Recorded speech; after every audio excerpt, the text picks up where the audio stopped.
Recuerda que solo soy el mensajero y no te vayas a poner molesto con lo que te voy a decir a continuación. Durante décadas nos enseñaron a mirar al mundo con un solo ojo. Nos hablaron de libertad, pero escondieron las cadenas. Un viaje por los rincones más oscuros del poder que nunca se cuestiona. En el primer capítulo veremos cómo Occidente fabrica enemigos para justificar guerras eternas. En el segundo, revelaremos cómo Washington gobierna con bombas y cómo el complejo militar industrial impone miedo en lugar de justicia. El tercer capítulo desnuda al periodismo occidental, no como fiscal del poder, sino como su cómplice silencioso. Luego, en el cuarto, reflexionamos sobre el declive moral de nuestras democracias, el olvido de las víctimas extranjeras y la comodidad del silencio. El quinto capítulo explora el nuevo rostro del autoritarismo, uno que ya no necesita botas ni uniformes, sino algoritmos, vigilancia digital y control ideológico. Y finalmente, el sexto capítulo es un llamado a la conciencia, a resistir, a recordar y a decir la verdad, incluso cuando incomoda. Esta no es una serie más, es un espejo, y tal vez no estés preparado para lo que vas a ver.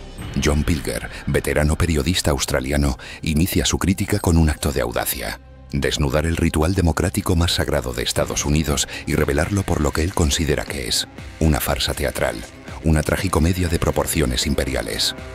La farsa ahora es un espectáculo de guerra sin sentido en una nación de lobotomizados. Sentencia sin adornos. En su análisis, el proceso electoral estadounidense ya no representa la voluntad de un pueblo informado, sino el colapso de una democracia transformada en espectáculo de masas. El voto, símbolo universal de soberanía popular, ha sido reducido a un botón de me gusta gigante, donde el público escoge entre personajes cuidadosamente coreografiados, todos sirviendo intereses idénticos. ¿Qué se vota realmente en Estados Unidos?, se pregunta Pilger. No se vota por justicia social, ni por el fin de las guerras, ni por un cambio de sistema. Se vota por el gerente temporal del imperio. Las diferencias entre republicanos y demócratas son cosméticas. El barniz superficial de la política espectáculo. Las guerras continúan. El espionaje se amplía. Las cárceles se llenan. Los ricos siguen acumulando. Las elecciones de 2024, anticipa, serán otro capítulo de esta tragicomedia.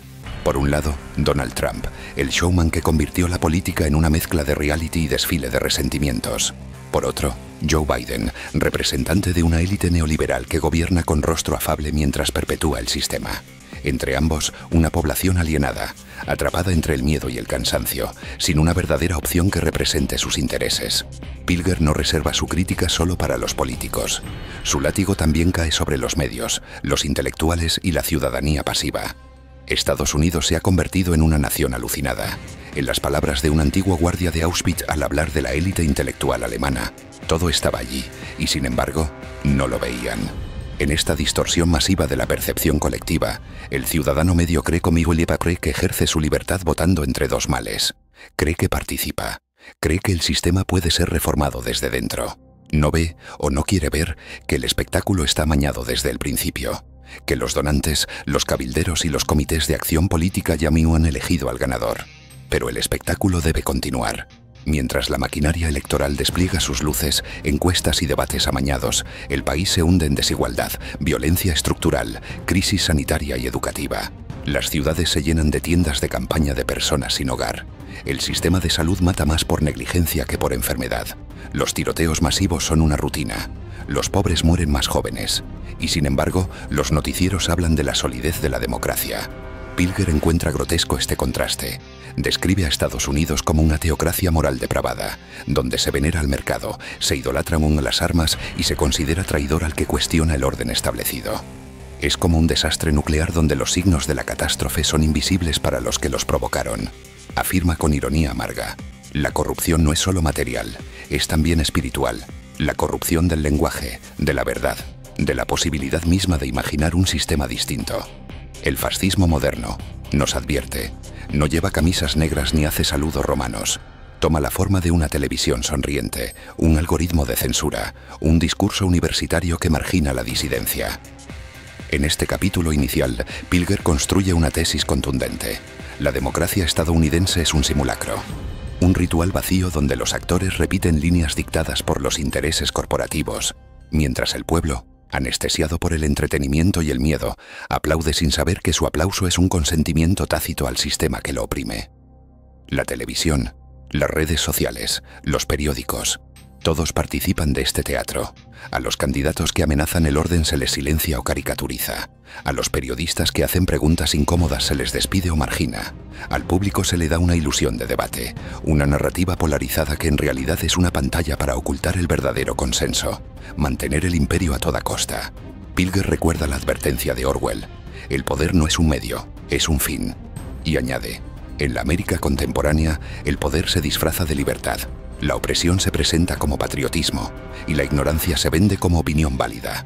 En una escena poderosa, describe cómo se entrena a los ciudadanos para rechazar la complejidad, para burlarse de la autocrítica, para temer al otro. El miedo se ha convertido en el cemento del edificio imperial. Miedo al inmigrante, al musulmán, al comunista, al radical, al propio vecino que piensa distinto. El resultado es una sociedad fragmentada, paranoica, armada hasta los dientes y con un culto sagrado al derecho a no saber. La ignorancia ya no es una carencia, es un escudo. Una elección consciente de vivir en la mentira mientras haya gasolina en el coche, Netflix en la pantalla y cerveza en la nevera. Y sin embargo, bajo esta superficie de conformismo y distracción, hay grietas.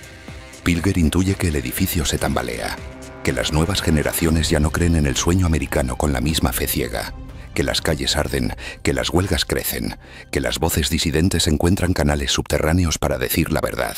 Pero por ahora, el espectáculo continúa, y Pilger, con la voz del que ya lo ha visto todo, nos invita a apagar la televisión, salir del teatro y mirar el mundo como realmente es. Porque solo quien despierta del sueño imperial puede empezar a construir algo distinto. A veces, las guerras no comienzan con un disparo, sino con una reunión en Washington, bajo los techos dorados del poder, en salones donde se discute el destino del mundo sin que el mundo lo sepa.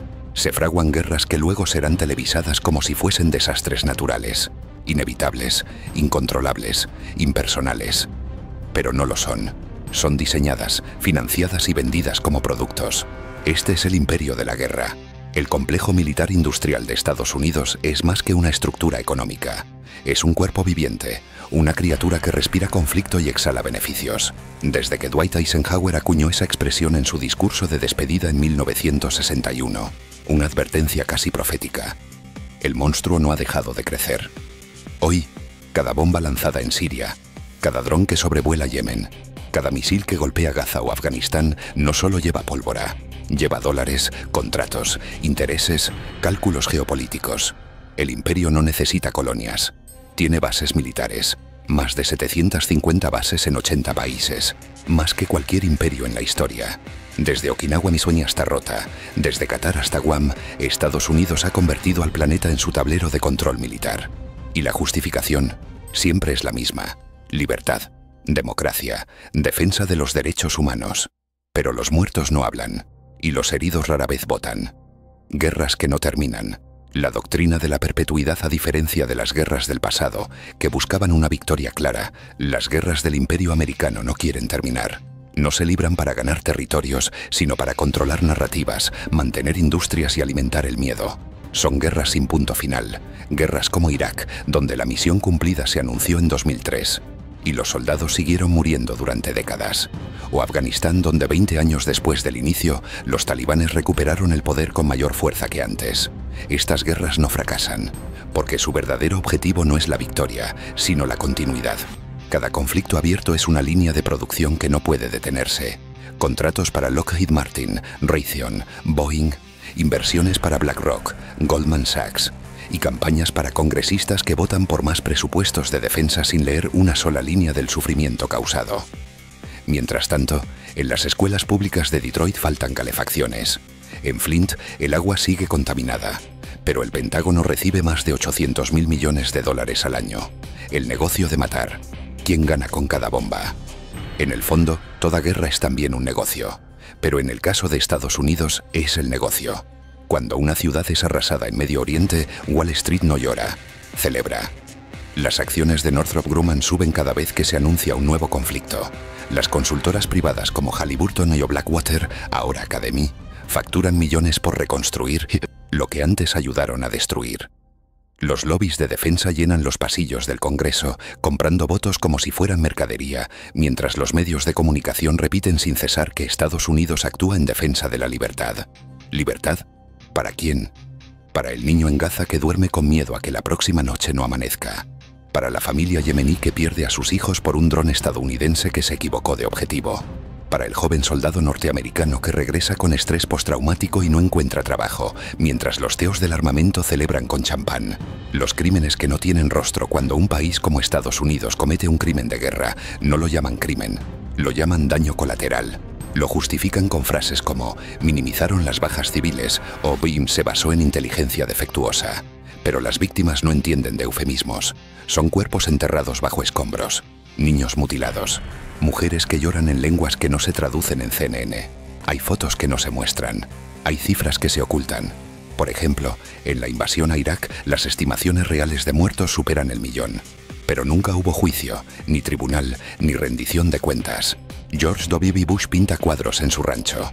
Tony Blair da conferencias sobre liderazgo. Y los periodistas que denunciaron la verdad como Julian Assange están encarcelados. Ese es el precio de la verdad en el imperio de la guerra. La cárcel. Los medios.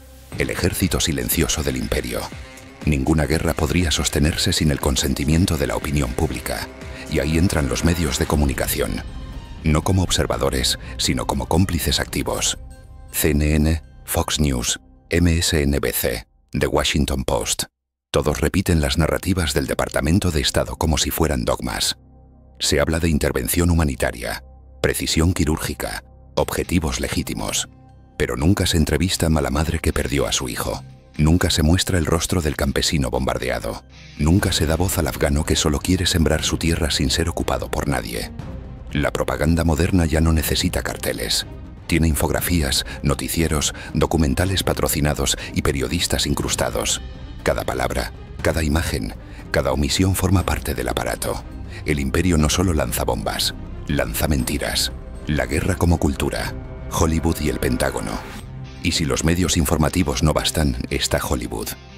Las películas de guerra estadounidenses rara vez muestran el dolor real.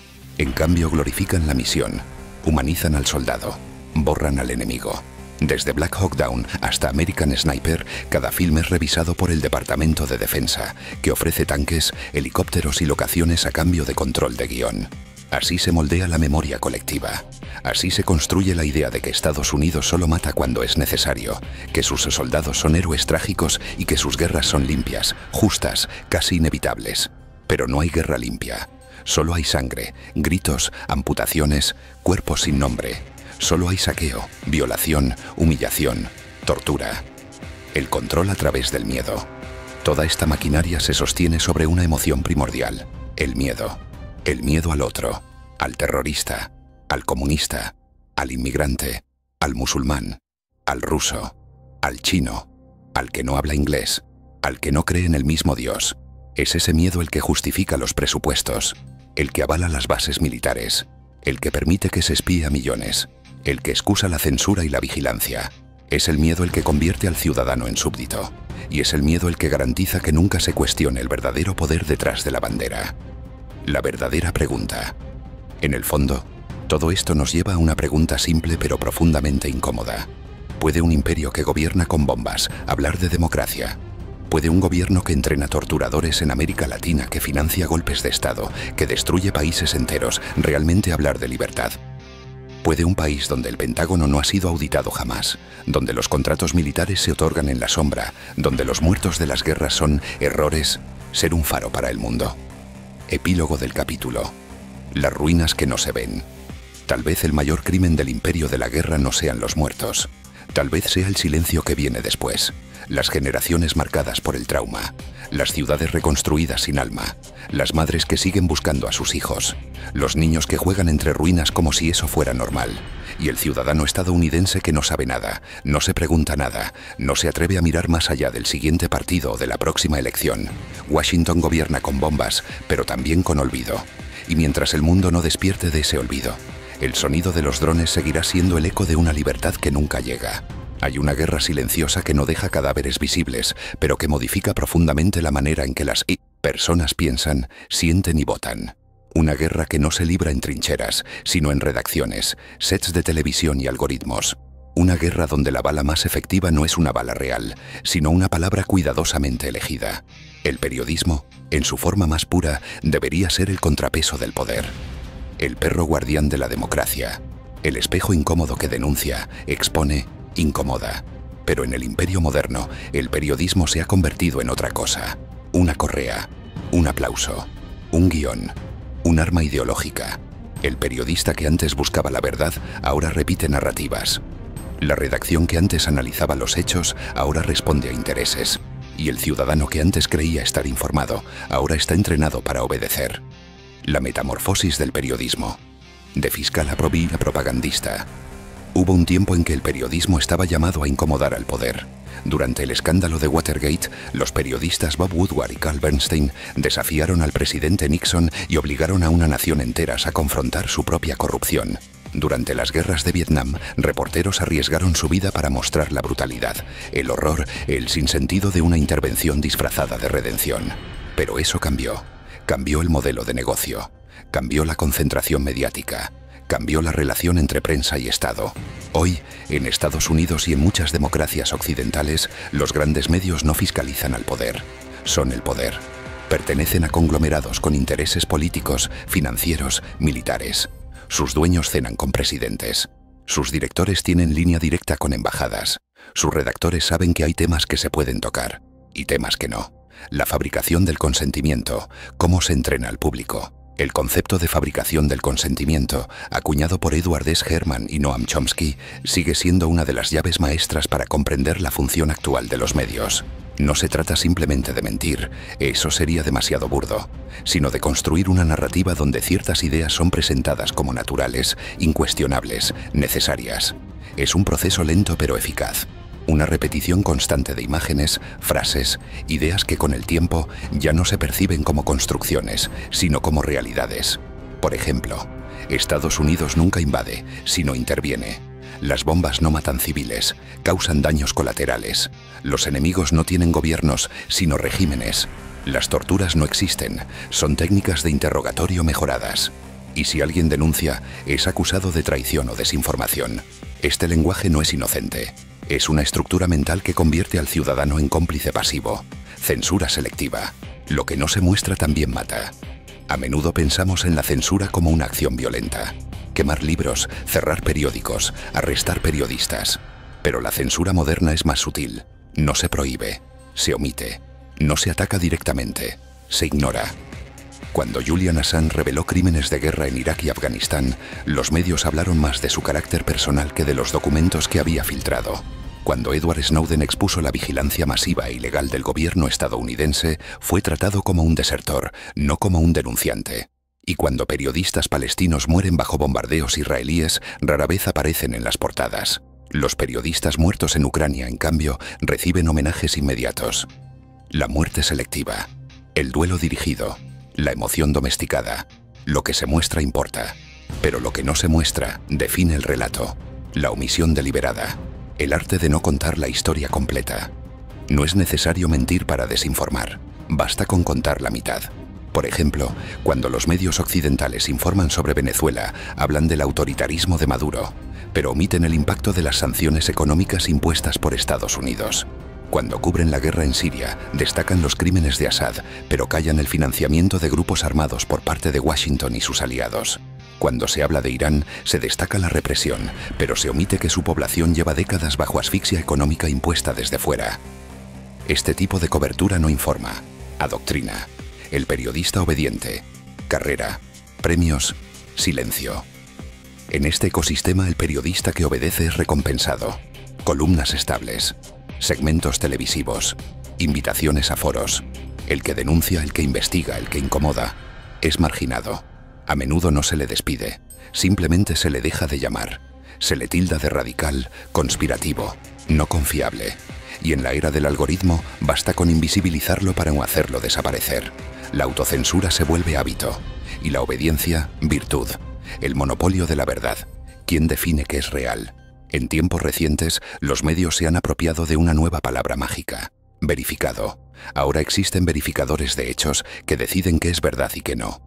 Pero ¿quién verifica a los verificadores? ¿Quién financia esos portales? ¿Quién determina qué fuentes son confiables? No es coincidencia que muchos de estos fact-checkers estén vinculados a fundaciones, ONGs y think tanks con intereses políticos o económicos específicos. Y así, bajo el disfraz de la neutralidad, se impone una nueva forma de censura: la verdad administrada. La narrativa de Occidente: libertad, democracia y enemigos necesarios. Todo imperio necesita una narrativa que lo justifique. Y en el caso de Estados Unidos y sus aliados, esa narrativa es clara. Nosotros representamos la libertad, ellos son la amenaza. Nosotros somos democráticos, ellos son dictadores. Nosotros defendemos los derechos humanos, ellos los violan. Pero esa dicotomía no resiste el menor análisis si se miran los hechos. Estados Unidos ha apoyado dictaduras brutales en América Latina, África y Asia. Ha torturado, bombardeado, espiado y mentido. Ha destruido países enteros en nombre de la libertad. Y nunca los reconstruyó. Los medios no solo repiten esa narrativa, la refuerzan. Crean series documentales, artículos de opinión, entrevistas exclusivas. Y cuando alguien señala la hipocresía, lo tachan de antiamericano, de agente ruso, de extremista. La crítica se convierte en traición, la disidencia en amenaza. El algoritmo, la nueva frontera del control. En el siglo XXI, la censura ya no se da solo en papel o televisión. Ahora es digital, invisible, programada. Facebook, Twitter, ahora X, Google, YouTube. Estas plataformas dicen ser neutrales, pero su arquitectura misma define lo que se ve y lo que no. Cambios de algoritmo pueden enterrar un medio alternativo o amplificar una mentira oficial. Las etiquetas de información dudosa se aplican selectivamente. Los anuncios son censurados si cuestionan ciertas guerras, pero no si promueven armamento. Y los medios que obedecen reciben prioridad en los motores de búsqueda. El control ya no requiere tanques, basta con una línea de código. El espectador desarmado. La mayor víctima de este proceso es el ciudadano común. El que quiere entender pero solo recibe versiones. El que busca verdad pero encuentra propaganda. El que cree poder estar informado pero está siendo moldeado. Los medios no solo informan, formatean. Y en un mundo saturado de estímulos, de ruido, de urgencia, pocos se detienen a pensar: ¿quién me está diciendo esto? ¿Por qué? ¿Qué están callando? Epílogo del capítulo. Desaprender para ver. Despertar de la propaganda es un acto de dolor. Implica cuestionar todo lo que uno creía saber. Implica reconocer que quizás fuimos cómplices sin saberlo. Implica aprender a mirar con otros ojos. La verdad no está en la portada del New York Times, no está en el titular de CNN. A veces está en la voz solitaria de un periodista independiente. A veces está en los documentos filtrados. A veces está en el silencio de las víctimas. Pero para anillarla hay que desaprender. Y eso, en un mundo entrenado para obedecer, es el acto más revolucionario que existe. Hay momentos en la historia en los que una civilización no cae por un enemigo externo, ni por un cataclismo natural, sino por un lento y progresivo desgaste de su alma, por una fatiga ética, por una rendición silenciosa ante la comodidad, el cinismo y el olvido. Hoy Occidente, ese bloque cultural y político que se autoproclama guardián de la civilización, de la libertad y de los derechos humanos, atraviesa una fase avanzada de esa descomposición. No se nota en sus edificios aún altivos, ni en sus universidades aún prestigiosas, ni en sus líderes aún elocuentes, pero sí se nota en sus silencios, en su indiferencia, en su capacidad para justificar lo injustificable, en su voluntad de mirar hacia otro lado mientras se perpetra el horror, siempre y cuando el horror no ocurra en casa. La ética anestesiada, cuando el mal se vuelve normal. La moral de una sociedad no se mide por sus discursos, sino por lo que tolera sin escándalo. Y lo que Occidente tolera hoy es un catálogo de horrores que haría sonrojar a los imperios del pasado. Toleran los campos de refugiados, donde millones malviven como despojos humanos. Toleran los bombardeos quirúrgicos que matan niños pero no causan titulares. Toleran las sanciones económicas que matan lentamente, sin sangre visible, pero con la eficiencia de una guillotina. Toleran cárceles secretas, drones asesinos, ejecuciones extrajudiciales, espionaje masivo. Y lo más perturbador, toleran su propia complicidad. No es que no lo sepan, es que prefieren no sentir. El olvido programado de las víctimas extranjeras. En el imaginario occidental, las víctimas tienen rostro, pero no cualquier rostro. Son rubios, cristianos, urbanos. Visten como nosotros, lloran como nosotros, hablan como nosotros. Y por eso, su dolor es visible, su tragedia indigna, su muerte es duelo colectivo. La ignorancia ya no es una carencia, es un escudo. Una elección consciente de vivir en la mentira mientras haya gasolina en el coche, Netflix en la pantalla y cerveza en la nevera. Y sin embargo, bajo esta superficie de conformismo y distracción, hay grietas. Pilger intuye que el edificio se tambalea.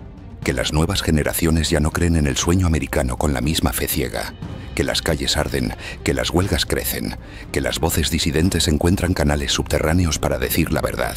Pero por ahora, el espectáculo continúa, y Pilger, con la voz del que ya lo ha visto todo.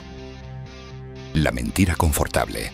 Democracia sin responsabilidad. La narrativa dominante en las democracias liberales es que el poder reside en el pueblo, que cada 4 años con un voto se decide el rumbo de la nación, que los ciudadanos tienen voz, que los medios informan, que las instituciones protegen. Pero ¿qué ocurre cuando esos ciudadanos votan una y otra vez por gobiernos que destruyen países, saquean recursos y financian guerras? ¿Qué ocurre cuando esos votantes no se rebelan ante el crimen, sino que lo ignoran? ¿Qué ocurre cuando la maquinaria del imperio funciona con el consentimiento pasivo de millones? Ocurre que la democracia se convierte en una coartada y el ciudadano en cómplice. Es fácil condenar los crímenes de regímenes autoritarios, pero es mucho más difícil mirar a los ojos a una madre iraquí y explicarle que las bombas que mataron a sus hijos fueron lanzadas por una democracia, la burguesía progresista, moral selectiva y confort blindado. Uno de los fenómenos más reveladores del declive moral de Occidente es la figura del burgués progresista. Es culto, educado, preocupado por el medio ambiente, defensor de causas justas, pero solo si no implican cuestionar su modo de vida. Asiste a marchas climáticas, pero consume compulsivamente. Apoya al pueblo palestino, pero vota a partidos que avalan la ocupación. Lee a Chomsky, pero no renuncian a las comodidades de un sistema que él mismo critica. Denuncia la violencia policial en casa, pero no dice nada sobre la violencia imperial en el extranjero. Su moral es de escaparate. Su conciencia milecológica, pero no política.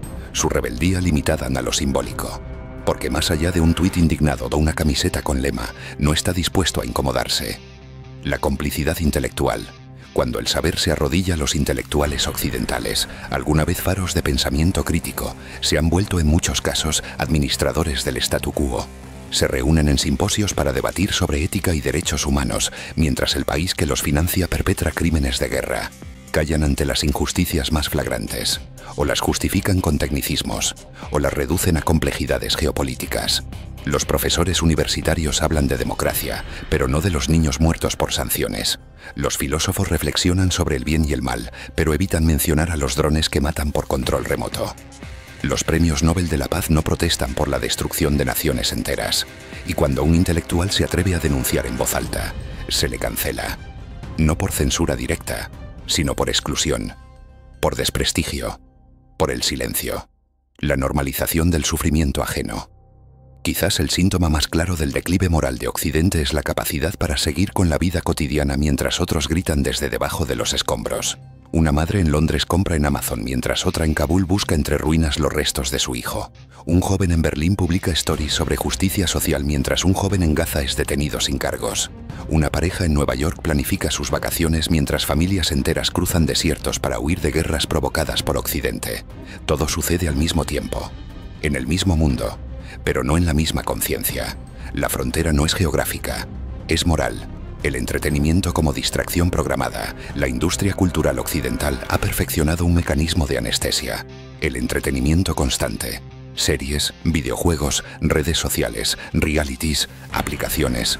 Todo está diseñado para evitar el pensamiento profundo, para distraer, para fragmentar la atención, para que no haya espacio para el dolor ajeno, para que cada crimen se diluya entre un meme, un clip, una notificación. Se reemplaza la compasión por la risa, la reflexión por el cinismo, la empatía por la indiferencia. Y así, mientras cae una bomba en el Medio Oriente, Occidente mira Netflix. Las iglesias en silencio. En otro tiempo las iglesias alzaban la voz frente al poder injusto, denunciaban dictaduras, protegían perseguidos, se enfrentaban al orden establecido. Pero hoy muchas se han vuelto cómplices por omisión. Pocas voces cristianas denuncian los crímenes del imperio. Pocos obispos protestan por las guerras. Pocas parroquias oran por los pueblos invadidos. El evangelio ha sido sustituido por el decoro, la denuncia por la diplomacia, la cruz por la bandera. Y mientras Jesús sigue siendo crucificado en cada niño yemení, muchos de sus supuestos discípulos guardan un silencio atronador. El autoengaño. Creer que somos los buenos.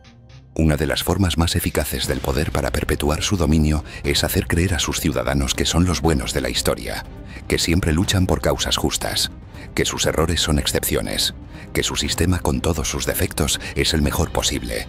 Este autoengaño impide el examen profundo, la introspección dolorosa, la posibilidad de cambio. Espero te haya gustado mi plática contigo y espero no haberte hecho enojar demasiado. Hasta la próxima.